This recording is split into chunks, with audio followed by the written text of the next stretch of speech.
law of attraction is? The law of attraction basically is that your thoughts become things. You know, everything you put out into the universe, you get back. And I mean, truthfully speaking, I feel like that's why I'm so blessed, because if I was a hater, if I was a negative person, if I was a person that was malicious, I wouldn't be in the position that I am.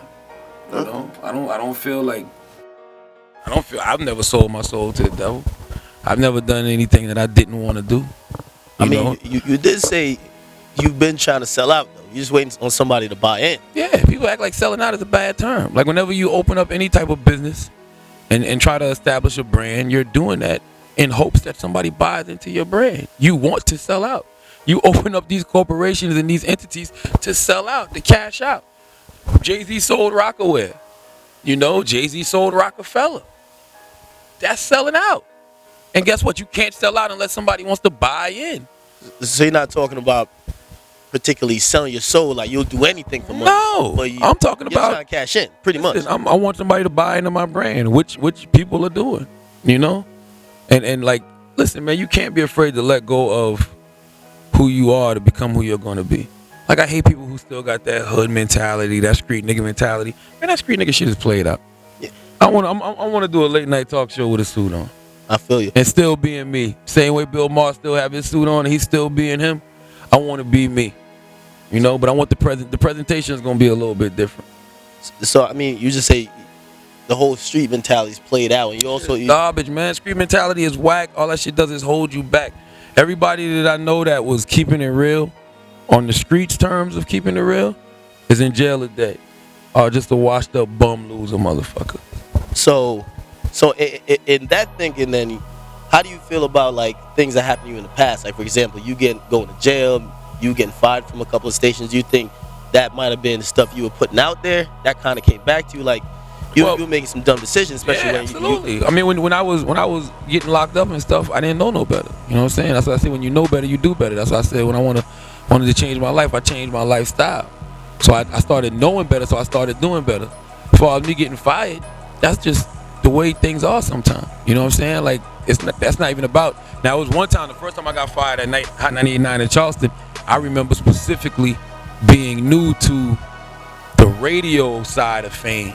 Mm-hmm. I was always cool in the street. I was always a cool dude in school. You know, I never was a nerd. So lame? Never. I was always a popular cat. You know what I'm saying? I always had my dudes with me, always cracking jokes, laughing, having a good time. And I remember getting on the radio. It was a big deal. It's like, yo, that nigga Larry on the radio. That's my government name. Like, yo, that nigga Larry on the radio. Like, and he's being him. I'm coming in, you know, doing what I do. And I remember we went out to this place one time in King Street, South Carolina. The name of the club was The Nightlife. And they had my name on the billboard outside. And it was like people there that wanted to see me. And I'm like, that was weird. You know what I mean? You ain't switch up, because usually when that happens, like, I remember 50 Cent said one thing, like, and I'm gonna connect money and fame. He said if you said money never changed, you didn't make enough. Well, I wasn't making no money then. I was making $19,000 a year. That was my first full-time gig radio. That was 2000. I wasn't making no money, but it was just the fame aspect. I remember a girl said, "I'm gonna do whatever Charlamagne Tha God tells me to do." She told you that? That's what she said. One of my homeboys was like, "What you doing tonight?" And she was like, "I'm gonna do whatever Charlamagne Tha God tells me to do." So I took her from King Street to my hometown in Moncks Corner, South Carolina. Had her fuck my whole team.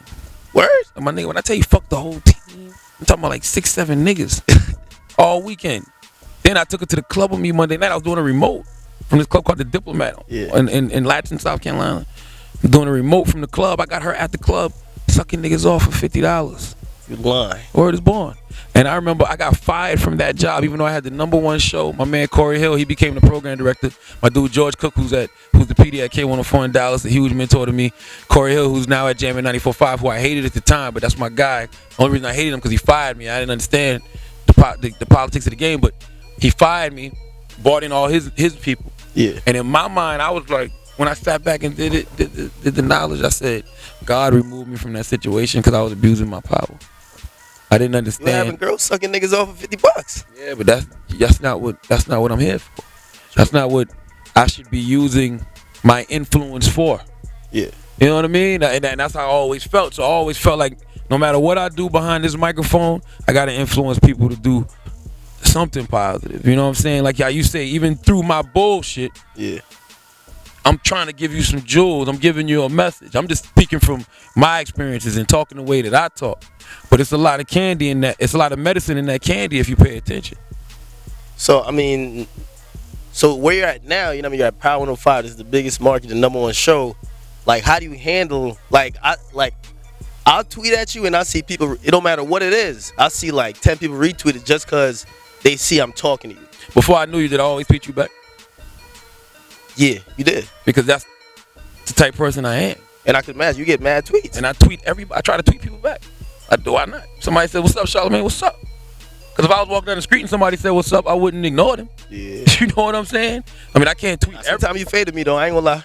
I mean, I can't tweet everybody back, and I might miss some things sometime.